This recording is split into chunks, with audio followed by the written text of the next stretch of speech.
My phone buzzes at 12:30 a.m., jerking me from a dreamless sleep in an unfamiliar Phoenix hotel room. I fumble across the nightstand, knocking over a plastic cup of water before my fingers close around the vibrating device. The screen glows harsh in the darkness. Front door opened. My stomach drops as I sit bolt upright, fully awake now.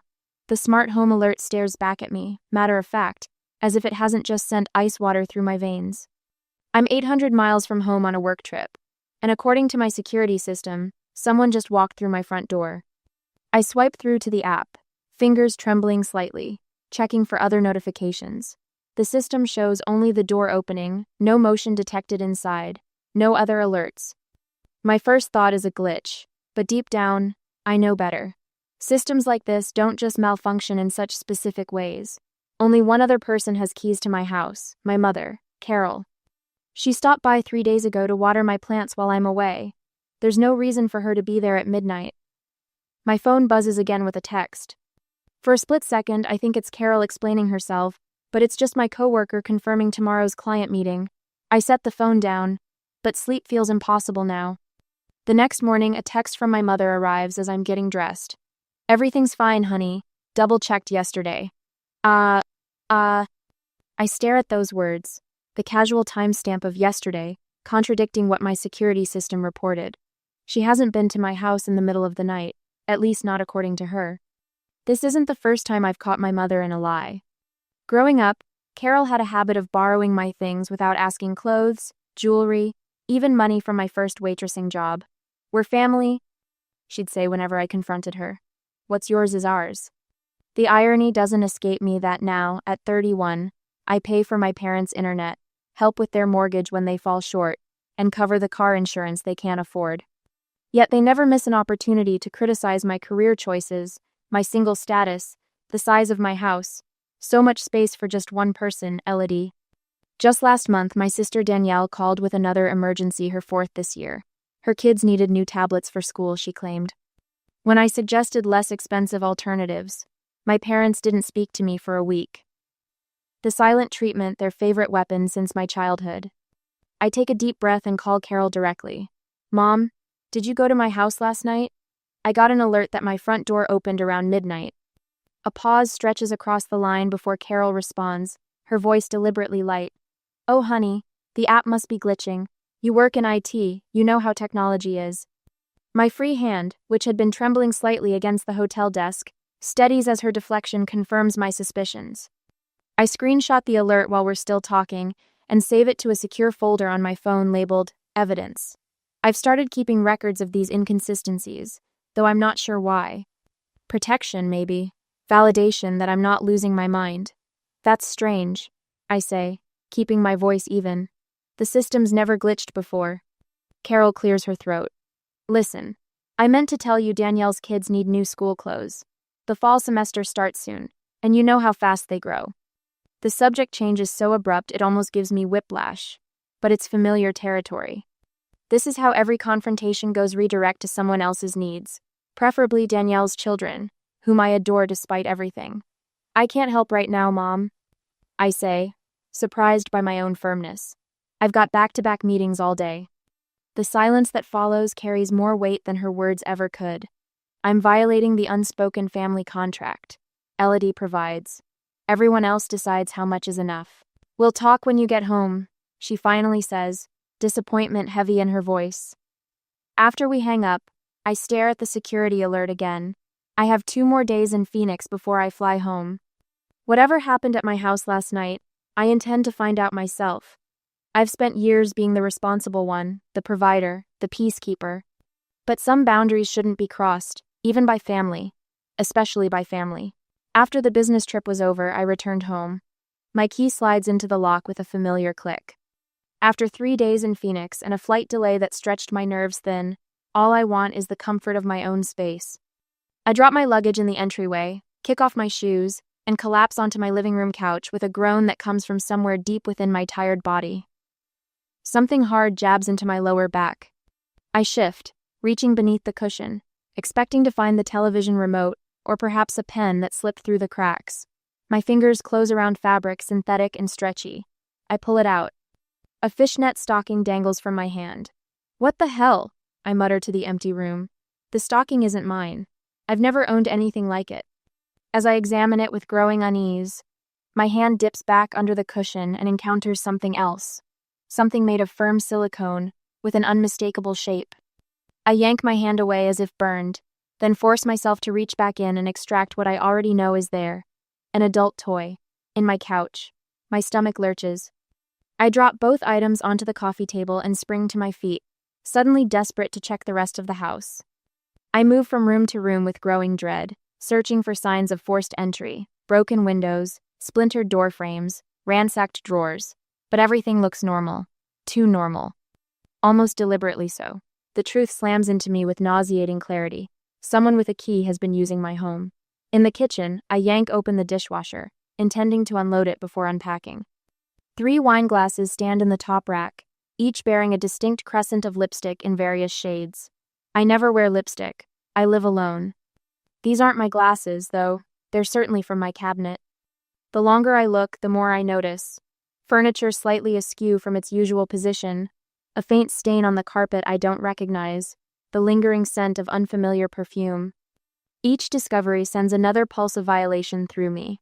On the counter near the fruit bowl, a small stack of business cards catches my eye.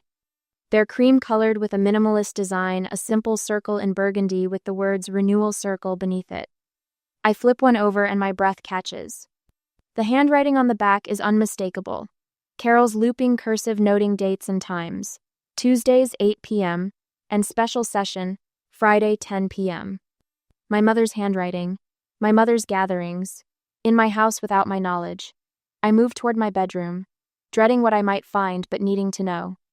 The pillows on my bed are arranged differently than how I left them. I always place them symmetrically, but now they're casually tossed against the headboard. The duvet is perfectly smoothed, neater than I typically make it.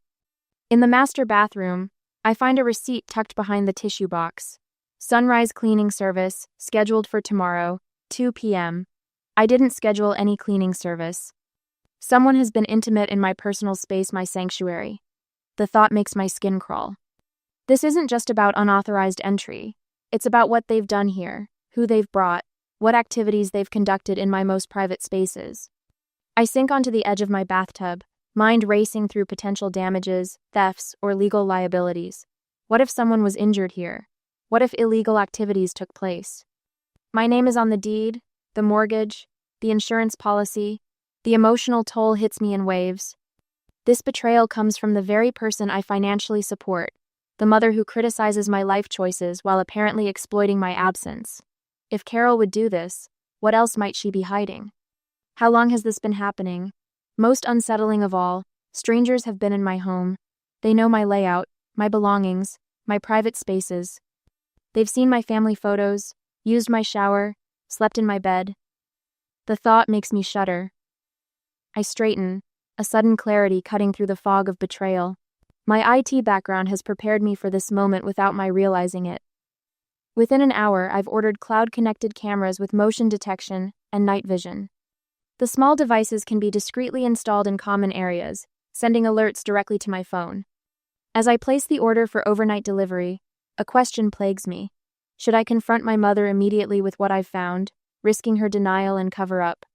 Or should I gather more evidence first, knowing each day might mean more strangers in my home? What would you do when the person you're supposed to trust most has betrayed your confidence? I stare at my phone, thumb hovering over Carol's contact information, and make my decision. A week after the cameras arrived and were installed, I went on another business trip. On Tuesday, the first camera alert pings at 2 in the afternoon. Carol enters through the front door, glancing over her shoulder before stepping inside.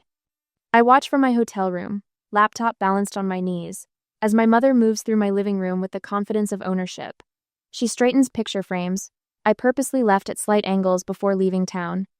Waters the plants that don't need watering. Opens my curtains wider, adjusts my throw pillows, and repositions my coffee table books into a perfect fan pattern. The familiarity of her movements tells me this isn't her first unauthorized visit. Checking on things, huh? I mutter to the screen, watching her meticulous preparations. The next evening brings a flurry of alerts that pull me from a client dinner. I excuse myself, claiming a work emergency. and duck into the restaurant's quiet hallway to watch my security feed. 6 people I've never seen before follow Carol through my front door, each carrying duffel bags. 2 women bring bottles of wine. A tall man hauls what looks like folding massage tables. My stomach clenches as they make themselves at home. One woman immediately dims my living room lights while another connects her phone to my speaker system. Soft music fills my house as these strangers begin rearranging my furniture, pushing my sofa against the wall and rolling up the area rug.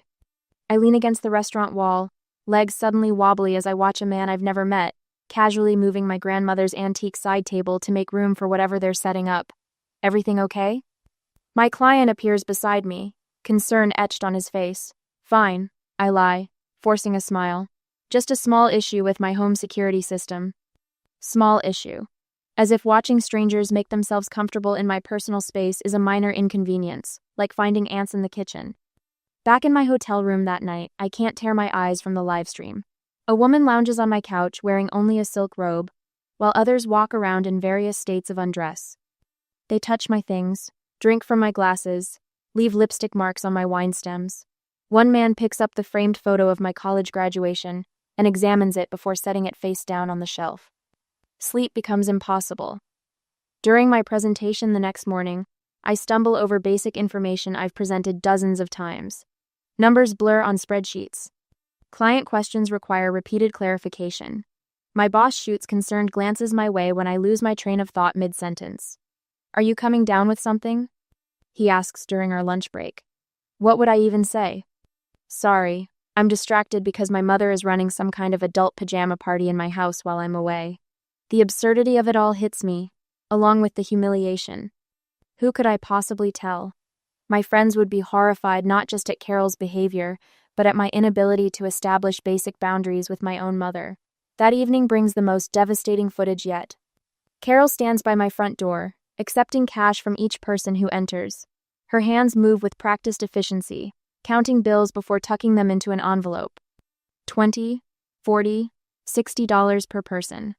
The realization that my mother is profiting from this unauthorized use of my home hits like a physical blow. I sit alone in my hotel room, nursing a lukewarm cup of coffee, wondering how many times this has happened before I installed cameras.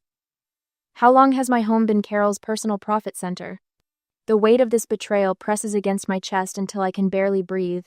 The next morning at the client's office, I find a fresh coffee on my desk with a folded note. Whatever battle you're fighting, you've got this, Jim.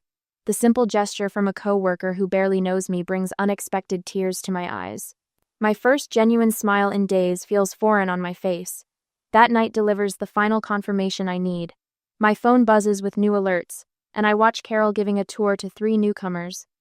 They move through my living room into my dining room, then my kitchen. I increase the volume to catch her words. My daughter has no idea, Carol says with a dismissive wave.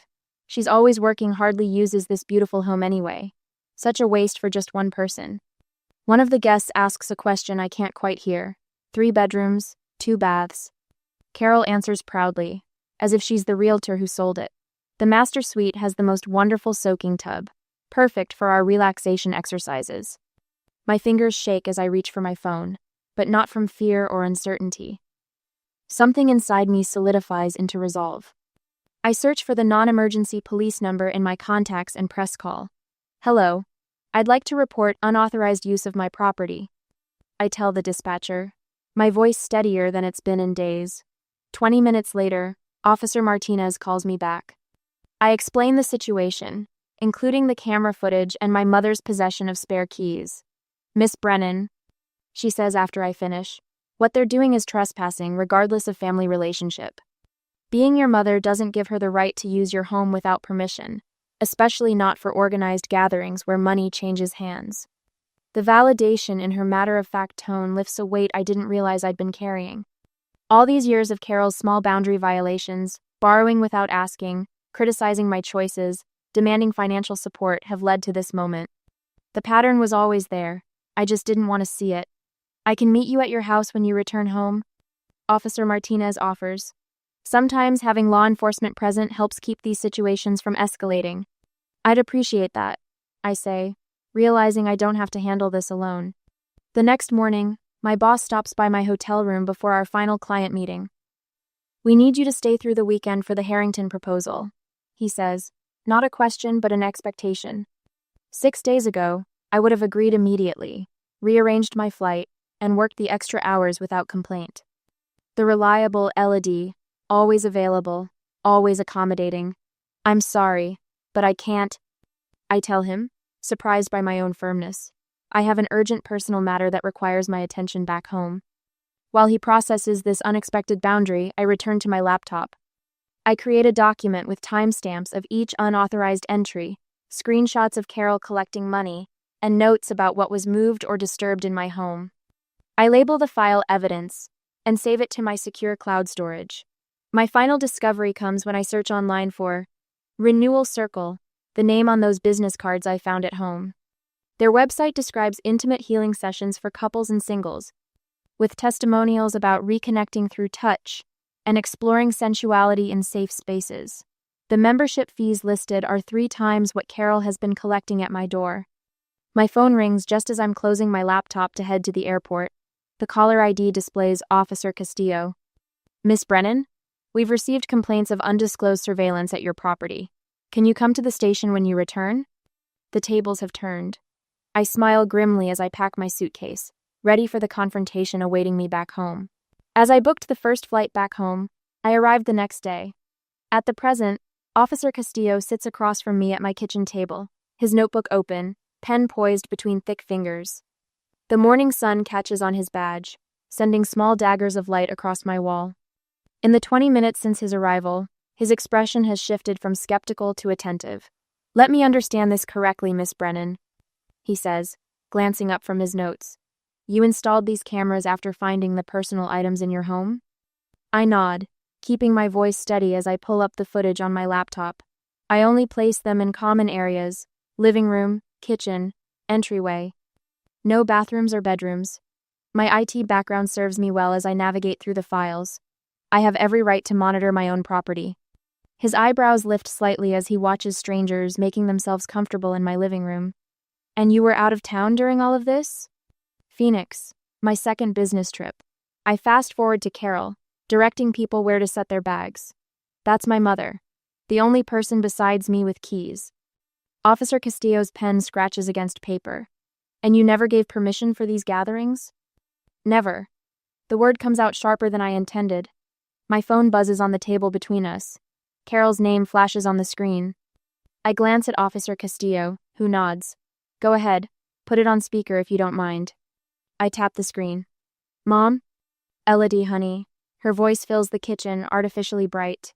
"There's a misunderstanding with the police. Just tell them you knew about it. It's easier for everyone." My eyes meet Officer Castillo's. "2BTO." His pen hovers over his notebook. "Knew about what exactly, Mom?" I ask, my heart hammering against my ribs. A pause stretches between us before Carol sighs. "About using your house. Look, it started with my healing circle. They needed space, and your place sits empty most days. You work so much." Officer Castillo watches me carefully as Carol continues. "Then other groups offered to rent it. They paid well. I didn't think you'd mind, especially with how much you help everyone else." Her voice drops to a conspiratorial whisper. "Besides, some of that money went to help Danielle with the kids' school expenses."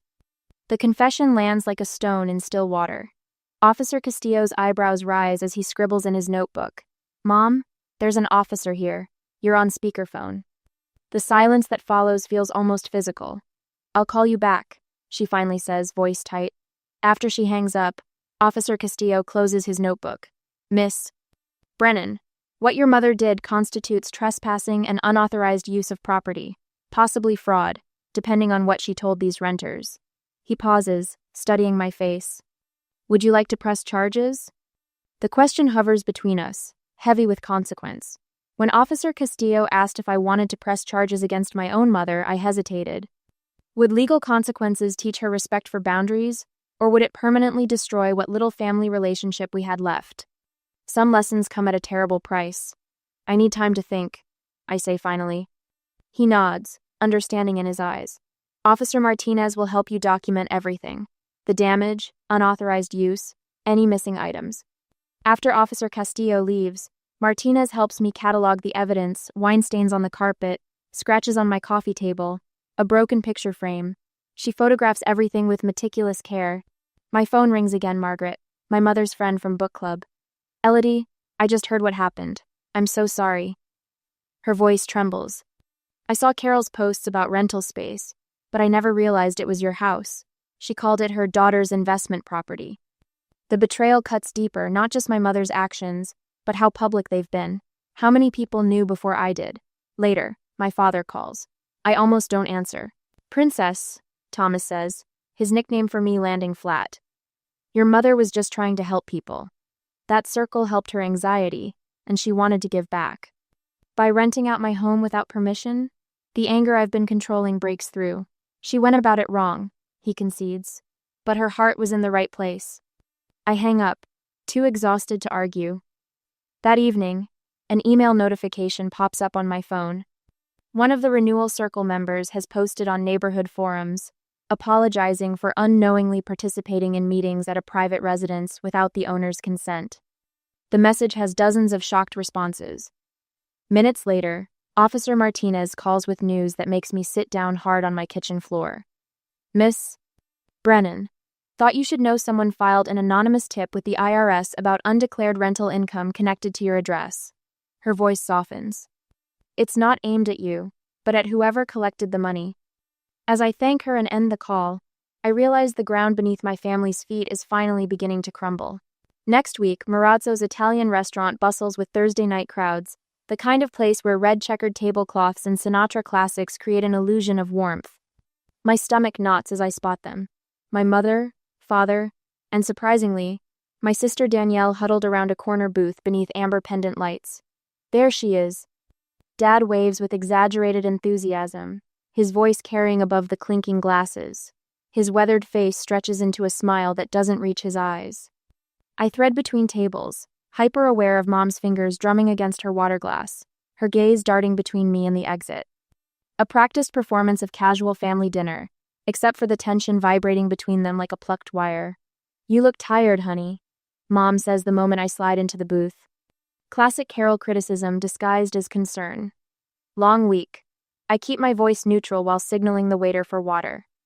Danielle reaches across the table, squeezing my hand with theatrical affection. So good to see you, Ellie. The kids have been asking about their favorite aunt. I haven't heard from my niece or nephew in months. Dad orders a bottle of Chianti without consulting anyone. Our treat tonight. We figured you could use a nice dinner after everything. Everything? I echo, watching Mom shoot him a warning glance. The waiter delivers breadsticks, and conversation shifts to mundane topics. Neighborhood gossip, Dad's golf game, Danielle's oldest starting soccer. I wait, picking apart a breadstick without eating it.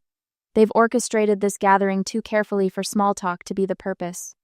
20 minutes in, Danielle finally drops the first hint. Tyler needs braces. Can you believe they want $4,000 up front? With Travis between jobs again. Mom jumps in before I can respond. We told her you might have suggestions. You're so good with finances. Travis isn't between jobs, I say quietly. He posts golf photos every morning at the country club. Membership there costs twice my mortgage. Silence crashes over the table. Dad's fork freezes halfway to his mouth. That's different, Danielle sputters. Networking is part of his job search. Mom leans forward, voice dropping. Elodie, we're family. Families help each other. Her eyes darken with desperation. We needed the money for Danielle's mortgage. The bank sent final notices. There it is, the confession wrapped in justification. So you rented out my house. The words hang between us, undeniable now. Dad attempts recovery. Your mother's renewal circle just needed space temporarily. Things expanded from there. Into a business, I finish for him, using property that isn't yours.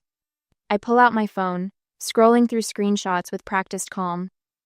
You've been charging 8 different groups to use my home since January, at $200 per session twice weekly.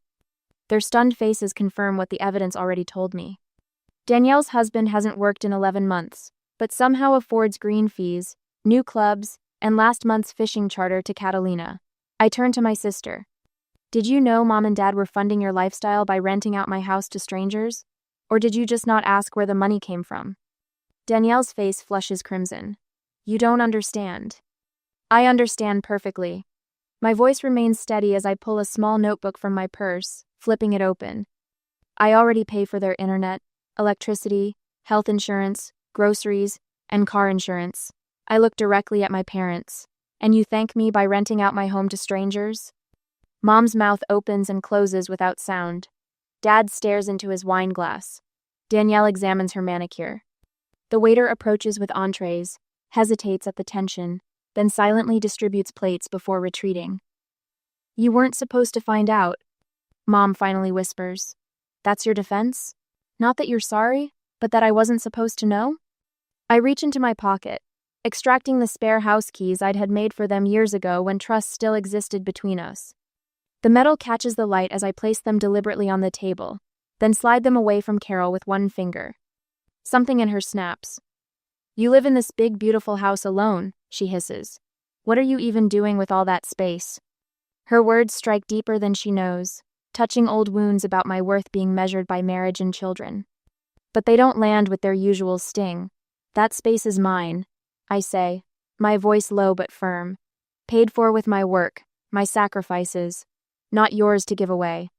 Dad places his hand over Mom's, always the peacemaker after she lights the fire. We're still your parents, Elodie. You owe us respect. A laugh escapes me, surprising us all. Respect is earned, and you've been withdrawing from that account for years. I stand, leaving my dinner untouched. The restaurant continues around us, couples celebrating anniversaries, friends sharing wine, families having normal Thursday dinners where love doesn't come with invoice attachments. Don't do this, Ellie, Danielle pleads, using my childhood nickname like a key to a lock that no longer exists. It's already done. I gather my purse. I've changed the locks and security codes. Officer Martinez will be present tomorrow when you return my furniture that you moved to your basement, Mom. Their shocked expressions would be almost comical if they weren't so painful. My phone buzzes as I walk to my car. A text from someone named Cheryl Winters. Miss Brennan, I was a Renewal Circle member and just learned we were meeting in your private home without permission. I've filed a complaint against Carol Brennan with the Consumer Protection Division. I'm still processing this when another call comes through an hour later, Danielle. Mom said she can't help with the mortgage anymore. She sobs without preamble. What am I supposed to do? The question hangs between us. Her automatic assumption that solving her problems remains my responsibility. Before I can answer, my email notification chimes. From my realtor friend Lauren, market values in your neighborhood up 18% since purchase. If you're still considering options, let's talk. I stare at the message, feeling something unexpected unfurl in my chest. Not just anger or hurt, but possibility. Space to breathe that has nothing to do with square footage. But I am determined. I will sell my house and start over. In 6 months, I will build something new without my family. The morning sun pours through floor-to-ceiling windows, casting golden patterns across bamboo flooring. I selected myself. My Sedona condo feels nothing like my old house, smaller, warmer, intentional. 6 months have passed since I sold my spacious suburban home, using the proceeds to purchase this sanctuary, tucked against red rock formations. I run my hand along the kitchen counter, appreciating its smooth surface without anyone commenting how it's wasted on someone who barely cooks. The enhanced security system glows green in the corner, a silent guardian that now protects a space truly my own. Tonight marks my 3rd weekly dinner with neighbors from down the hall, Jeff and Lydia, retired teachers who ask questions and actually listen to my answers. Marissa from the art gallery, who never questions why a woman would live alone. People who accept boundaries as naturally as breathing. You seem lighter, Marissa told me last week, her silver-streaked hair catching the sunset, like you set down something heavy. She was right. I'd carried the weight of others' expectations so long I'd forgotten how straight my spine could be without it. My phone buzzes against the coffee table. Carol's name illuminates the screen. 6 months ago, my hand would have darted for it immediately, stomach clenching with obligation. Now, I watch it vibrate until silence returns. No guilt floods my chest. No urgent need to respond scratches at my thoughts. Later, while chopping vegetables for dinner, I listen to her voicemail with the casual attention I might give a weather report. Elodie, it's Mom. Thomas isn't feeling well again, the doctor says. Her voice trails into familiar territory. I finish preparing my meal, noticing how my breathing remains steady, my shoulders relaxed. The message will still be there tomorrow, when I decide on my terms whether her crisis requires my response. The evening brings soft knocks at my door, as Jim arrives first, bottle of wine tucked under his arm. The coffee note that sustained me during my darkest days has blossomed into genuine friendship. Officer Martinez follows, now just Sophia, out of uniform but carrying the same straightforward warmth that validated my experience when everyone else questioned my reality. My new neighbors filter in, bringing dishes and conversation untainted by history. We gather around my modest dining table that somehow holds more genuine connection than my previous formal dining room ever did. Sophia raises her glass. To homes that are sanctuaries, not sacrifices. The words resonate through me as crystal clinks against crystal. When the doorbell chimes unexpectedly hours later, after guests have departed, I peer through the peephole to find Danielle standing alone, hands thrust into jacket pockets, resembling the sister I knew before adulthood complicated everything. I open the door but remain in the threshold. "Can we talk?" she asks, voice stripped of its usual entitlement. "We can," I answer, stepping aside. "But this is about rebuilding trust, not money." Something flickers across her face recognition, perhaps that relationships require foundations stronger than transactions. We settle on my porch swing, silence stretching between us before difficult words begin tumbling out. Her marriage troubles, her shame, my boundaries, old wounds and new possibilities. The conversation won't fix everything, but it's honest, something our family exchanged long ago for comfortable lies. Some people say I went too far by selling the house and moving away. Others say I didn't go far enough in cutting ties completely. But let me ask you, if your parents secretly rented out your home and funneled the money to your sibling, would you forgive them? Or walk away forever? The text message glowed on my phone screen like a neon accusation. "Don't bring Hazel. Riley's fiancé doesn't want kids running around." My fingers trembled as I set the phone face down on our oak kitchen table, the same table where my daughter sat not 3 feet away, humming to herself as she meticulously applied another layer of glitter to her grandmother's birthday card. The morning sun caught the sparkles, sending tiny rainbows dancing across Hazel's focused face. "Look, Mama." She held up her creation, pride radiating from her gap-toothed smile. "I'm making it extra sparkly for Grammy." The lump in my throat threatened to choke me. "It's beautiful, honey." Just yesterday, I'd sent my mother $800 to help with her birthday celebration. $800 that could have gone toward Hazel's summer camp, but Mom had called crying about wanting everything to be perfect, and like always, I'd given in. My father Walter's slippered footsteps shuffled into the kitchen. Since moving in with us after his retirement, he'd developed a routine of morning coffee and crossword puzzles. But today he paused, weathered mechanic's hands gripping his coffee mug as he studied my face. "Everything okay, Lena?" I shook my head, not trusting my voice. He set his mug down and peered at my phone screen when I turned it over. His jaw tightened, the same way it used to when Mom would make excuses for Riley's behavior growing up. "Grammy's going to love it," Hazel announced, oblivious to the tension as she reached for more glue. "I practiced my song too. Want to hear it?"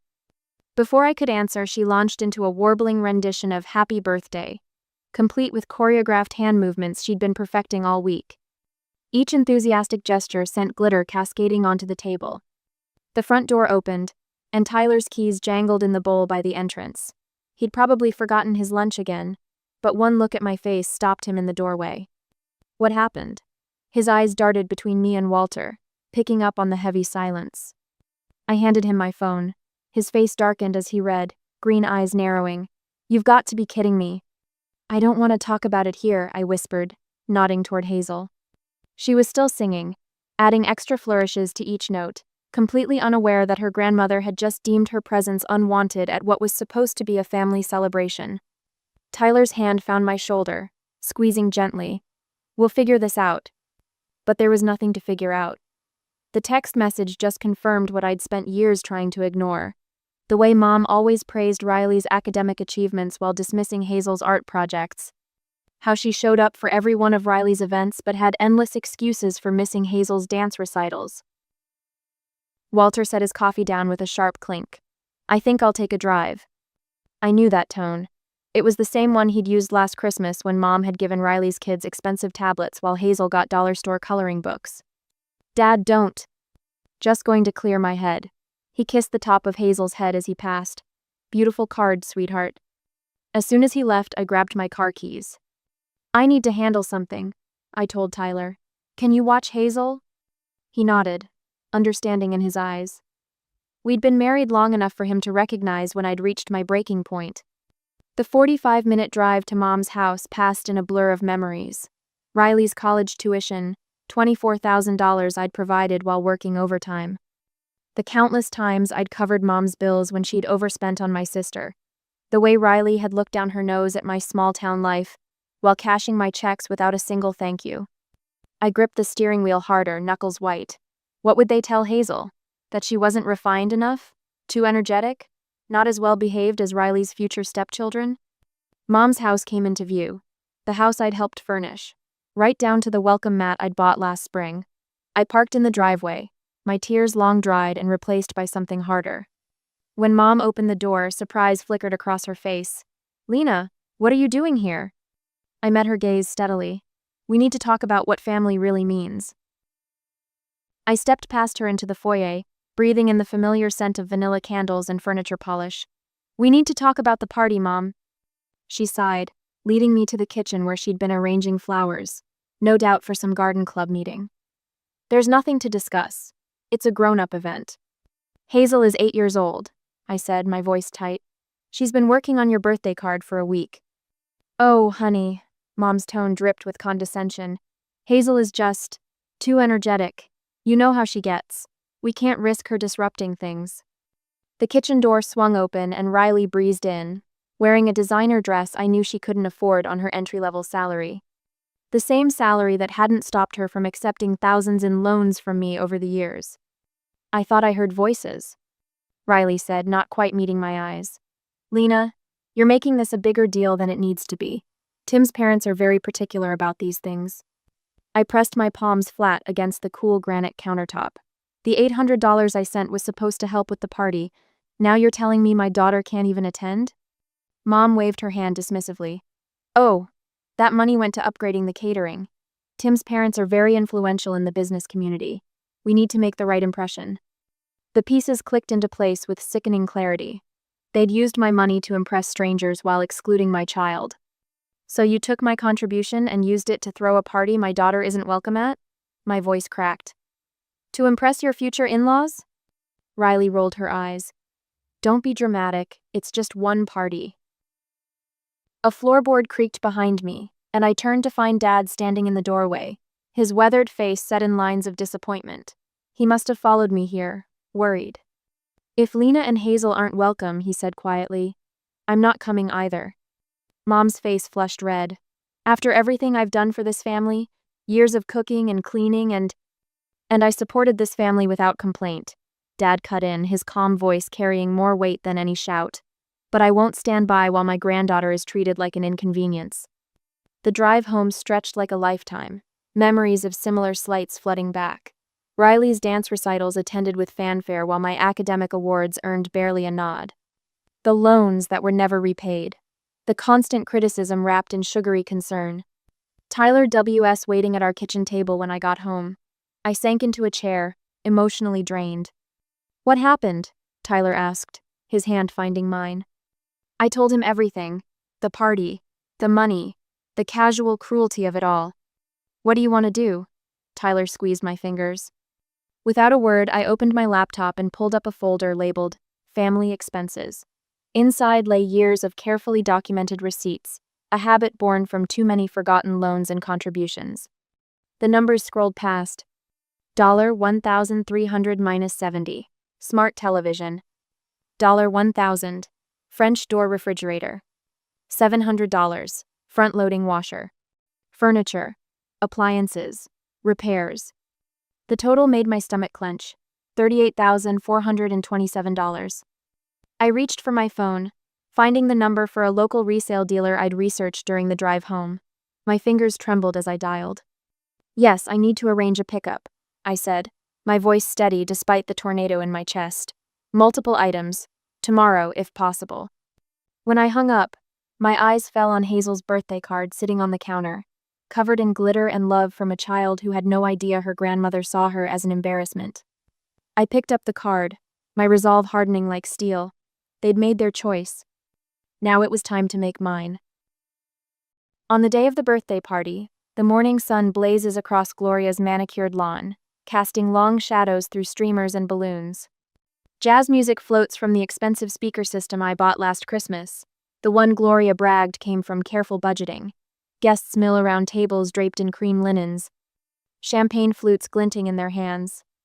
I park my SUV at the curb, the moving truck rumbling to a stop behind me. My hands don't shake as I check the itemized list one final time. Years of receipts, organized by date and purchase. The movers, three broad-shouldered men in crisp uniforms, wait for my signal. Everything's labeled inside, I tell them. If anyone tries to stop you, call the police. They nod, professional and detached. This isn't their first recovery operation. Aunt Marlene spots me first, waving from beside the drinks table. Lena, we were wondering when you'd arrive. Where's that sweet girl of yours? The question twists in my chest, but I keep walking, my heels clicking against the flagstone path. Other guests call out greetings. I hear the whispers, "Start, where's Hazel? Why is Lena alone?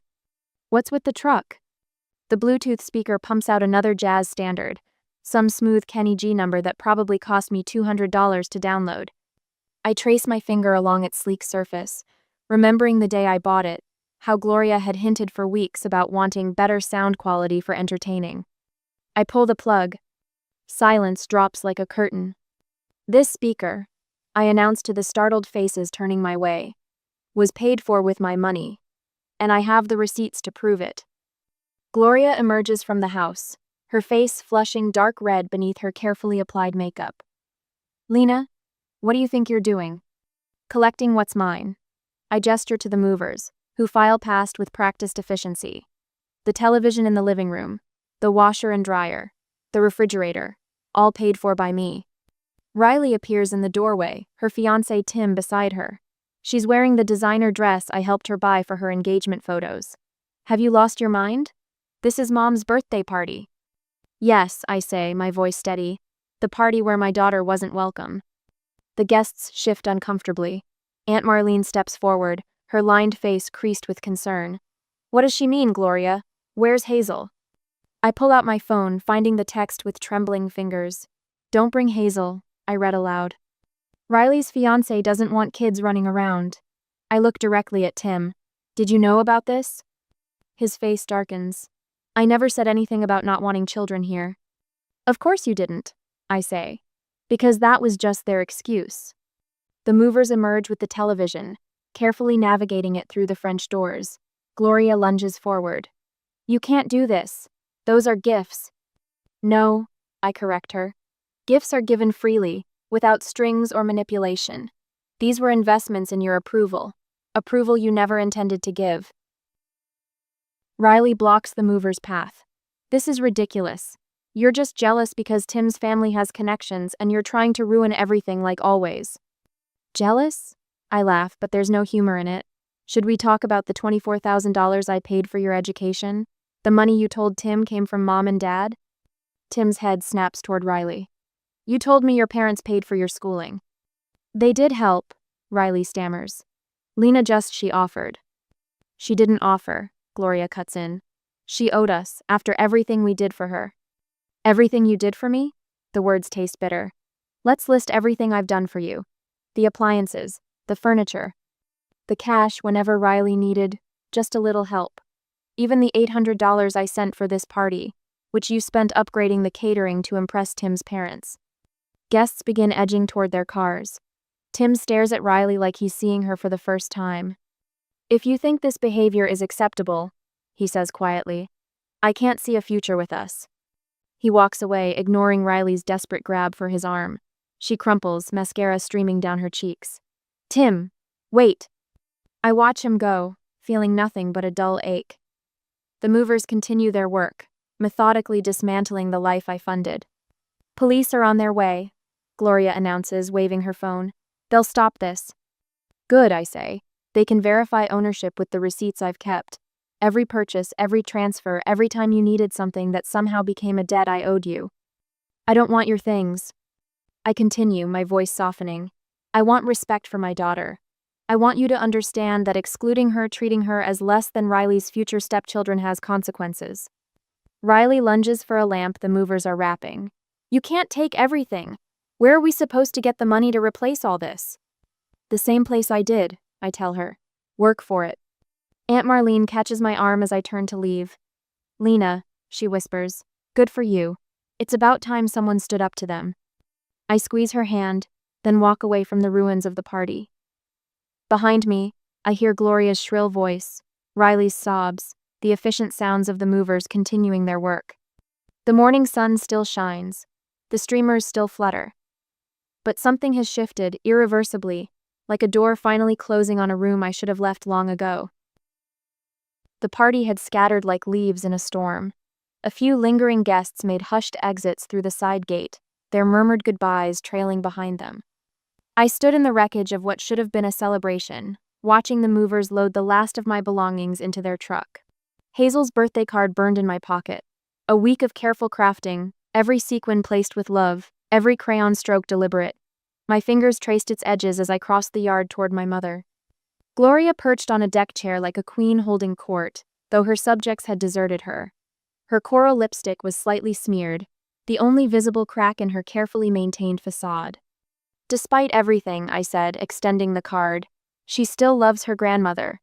She spent a week on this. Something flickered in my mother's eyes. A hesitation, a softening.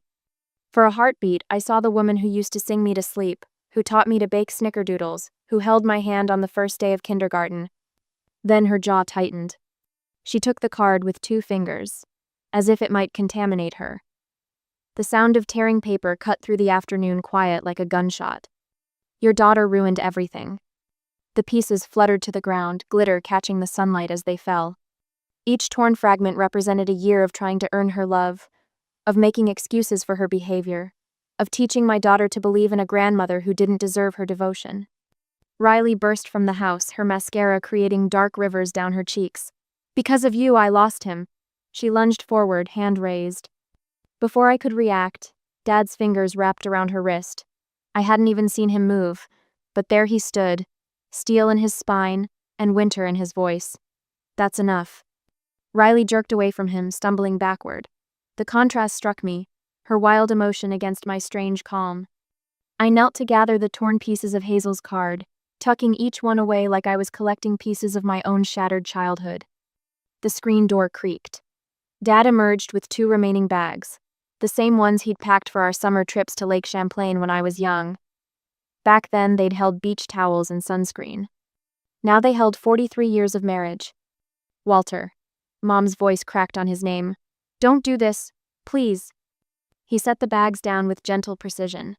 I warned you, Gloria, you made your choice. Choice? What choice? She's the one stealing our furniture, humiliating us in front of everyone. The choice, Dad interrupted, to treat our granddaughter like she's disposable, to favor one child over another until it poisoned this whole family, to tear up an 8-year-old's handmade card because your pride matters more than her heart. The movers closed up their truck with a metallic bang that made Mom flinch. I shouldered my purse, keys cutting into my palm as I gripped them. You can't leave. Mom's voice rose, hysteria creeping in. After everything I've done for this family? Everything you've done? The words escaped before I could stop them. Dad worked 60-hour weeks at the garage so you could stay home. I paid your bills when his pension wasn't enough. And what did you do? You took and took until there was nothing left to give. Dad picked up his suitcases. Let's go, honey. We walked to my car together, our shadows stretching long across the manicured lawn. Behind us, Mom's voice rose in a shriek of accusations. Neighbors peered through windows, adding fresh gossip to their collection. I turned at the car door, meeting her eyes one final time. You don't deserve to be called her grandmother. The drive home unspooled in silence. Dad stared out the window, one hand absently rubbing his bare ring finger. I focused on breathing, on the steady hum of tires on asphalt, on anything except the hollow ache in my chest. We were halfway home when he spoke. You did the right thing. Then why does it hurt so much? Because you're a good person, Lena. Because you love deeply enough to feel the loss. He reached over, squeezing my hand. But sometimes love means walking away. I nodded, unable to speak past the lump in my throat. In my pocket, the pieces of Hazel's card crinkled with every turn, reminding me that some things, once broken, can never truly be fixed. But maybe they could be rebuilt into something stronger. A week later, Hazel burst through the front door, her backpack bouncing against her spine as she ran to Walter. "Grandpa, look what I made in art class today." She thrust a watercolor painting toward him, spots of blue and green paint still glistening on her fingers. I watched from the kitchen doorway, my heart clenching at her innocent enthusiasm. Walter's eyes met mine over her head as he crouched down to examine her artwork. We'd managed to protect her from the rawness of what happened at the birthday party, but someday she'd have questions. "That's beautiful, sweetheart," Walter said, his voice steady despite the slight tremor in his hands. "Is this our house?" "Uh-huh. And look, there's you sitting on the porch swing." She pointed to a blob of gray that I assumed represented Walter's hair. "What's that on the porch next to me?" he asked. "Your coffee mug? You always have coffee when you watch the birds in the morning." Walter's smile wavered. "You notice everything, don't you?" "Mommy says I'm observant." She struggled with the word, pride lighting up her face when she got it right. "Hazel," Walter said softly, "there's something I need to tell you about Grandma." My fingers curled around the doorframe. We'd discussed this moment, planned what to say, but it still felt like ripping off a bandage. "She's going to be traveling for a while," Walter continued, his voice gentle but firm. "We won't be seeing her for some time." Hazel's brow furrowed. "But what about my dance recital? She promised she'd come." The silence stretched between us like a rubber band about to snap. I stepped forward, ready to intervene, but Walter handled it with the grace of someone who'd spent decades navigating difficult conversations. "Sometimes people make promises they can't keep," he said, "but I'll be there in the front row and your mom and dad wouldn't miss it for anything." My phone buzzed in my pocket. Another text from Gloria. I'd stopped reading them days ago, but I could guess the content. They'd evolved from demands to threats, each one more desperate than the last. Later that night, after Hazel was asleep, I found Walter in his room. He sat at his small desk, carefully piecing together the torn fragments of Hazel's birthday card. The desk lamp cast long shadows across his face as he applied glue with surgical precision. "Dad," I said softly, "you don't have to do that." He didn't look up from his work. "Yes, I do." His weathered hands smoothed another piece into place. "This card is more than paper and glitter. It's evidence." "Evidence?" "Of what we're protecting." He finally met my eyes. "Every time I doubt our decision, I'll look at this card and remember why we had to draw the line." Tyler appeared behind me, his hand finding the small of my back. We watched in silence as Walter completed his restoration. The card would never look new again. The tears would always show, but maybe that was the point. The next morning brought a fresh barrage of messages. Riley's name flashed on my screen. "I need $3,000 for tuition. Please, I can't finish my degree without it." I deleted it without responding. 10 minutes later, "Mom says if you don't help me, I'll have to drop out. Is that what you want?" My finger hovered over the block button. "Jay, your choices are not my responsibility," I typed back, then blocked her number. Gloria's messages were worse. They started with guilt trips about family obligation, escalated to demands about her grandmotherly rights, and finally devolved into threats about lawyers and grandparent visitation laws. I forwarded each one to my attorney without reading them fully. The community's response surprised me. Aunt Marlene showed up one morning with a basket of her famous snickerdoodles and a stack of old photo albums. "I've got some stories to tell you," she said, settling at my kitchen table, "about the patterns you're breaking." She spent hours sharing tales of Gloria's manipulation across decades, sisters pitted against each other, financial support wielded like a weapon, grandchildren ranked by their usefulness in maintaining appearances. "You're not the first to see it," Marlene said, squeezing my hand, "but you might be the first brave enough to stop it." The second-hand dealer's invoice arrived a week later. The total value of the items I'd removed from Gloria's house could have funded another year of Riley's education. Instead, I donated it to the Children's Theater, where Hazel took dance lessons, earmarking it for scholarship students. The 6-month mark arrived with a knock at my door. Gloria stood on my porch, her carefully maintained appearance showing cracks. Her roots were growing in gray, her designer clothes slightly wrinkled. "Lena," she said, her voice smaller than I'd ever heard it. "Please." Walter approached from behind me, holding the repaired birthday card. He'd framed it, the tears still visible beneath the glass. Gloria's eyes filled with tears. "I'm sorry," she whispered. "I was wrong. Please don't keep Hazel from me." I studied her face, searching for real understanding beneath the rehearsed remorse. "Forgiveness might be possible someday," I said carefully, "but trust must be earned." "What do I need to do?" Her question held a desperate edge. "Start by understanding that 'I'm sorry' doesn't erase consequences." I kept my voice steady. "Hazel isn't a prop in your performance of grandmotherhood. She's a child who deserves genuine love and respect." Gloria reached for the framed card, but Walter held it back. "This stays with us," he said quietly, "as a reminder of what matters most." I closed the door softly, leaving my mother on the porch with her tears and regret. Through the window, I watched her walk to her car, shoulders slumped. Part of me ached to run after her, to try one more time to be the daughter she wanted. But I heard Hazel's laughter from the backyard, where she was helping Tyler water the garden, and I knew I was already being the mother my daughter needed. That would have to be enough. Months later, we were celebrating Thanksgiving without my mother and sister. The morning sun spills across my kitchen table where we sit, me, Tyler, Walter, and Hazel. Steam rises from our coffee mugs while Hazel picks at her pancakes, pushing blueberries around the plate with her fork. Thanksgiving looms just 2 weeks away, and the weight of decisions presses down on my shoulders. "What do you think?" Tyler's voice is gentle, his hand finding mine under the table. I watch Hazel arrange her blueberries into a smiley face. "I think we need to be clear about our boundaries." Walter nods, his weathered hands wrapped around his coffee mug. The past months have aged him, but there's a peace in his eyes I never saw when he lived with Mom. "Will Grandma and Aunt Riley come this year?" Hazel looks up, innocence radiating from those big blue eyes. My throat tightens. I push my mug aside and lean closer to her. "Sweetie, remember how we talked about healthy relationships? Sometimes people we love need time to learn how to treat us better. Like when Jenny had to sit in time, out for pulling my hair?" A sad smile tugs at my lips. Something like that. Grandma and Aunt Riley made choices that hurt us. Until they can show they're sorry and make better choices, we need to keep some distance. "Oh," she pokes at a pancake. "Can we still have turkey?" "You bet we can." Tyler ruffles her hair. "And guess who's coming instead?" Her face brightens. "Who?" "Aunt Marlene and your cousins, and some friends who've become like family." The actual day arrives with crisp autumn air and the smell of roasting turkey.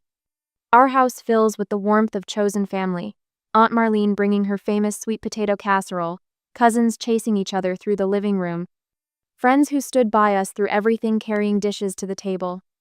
I pause in the doorway, taking in the scene. Walter stands at the head of the table, carving knife poised over the golden brown turkey. His shoulders are relaxed, his smile genuine as he banters with Tyler about proper slicing technique. There's none of the tension that used to hover over holiday gatherings at Mom's house. No walking on eggshells, no subtle jabs disguised as jokes. The doorbell rings and I open it to find my therapy group friend Sarah with her signature pecan pie. "I brought reinforcements," she grins. Twice a week, I sit in Dr. Chen's office, unraveling the patterns of my childhood.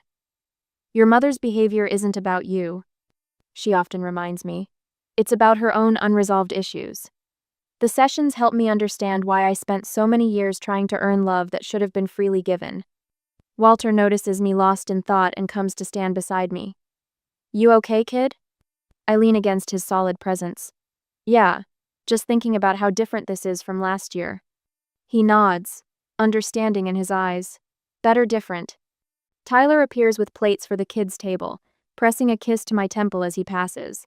His steady support has never wavered, from the moment I showed him that text about Mom's birthday party to now. Later, I sit on the porch swing, watching Hazel chase falling leaves across the lawn. The setting sun paints everything in warm gold, and I feel the truth settle into my bones. Sometimes the hardest part of family isn't what you do for them, but what you refuse to let them do to you. Inside, laughter ripples through the open windows. These are the people who choose us, who show up not for what we can give them, but for who we are. The peace of that realization wraps around me like a warm blanket. I think about the viewers who might be watching this, who might be struggling with similar choices. This isn't about revenge. It was never about punishment. It's about protecting what matters most, my daughter's heart and yes, my own.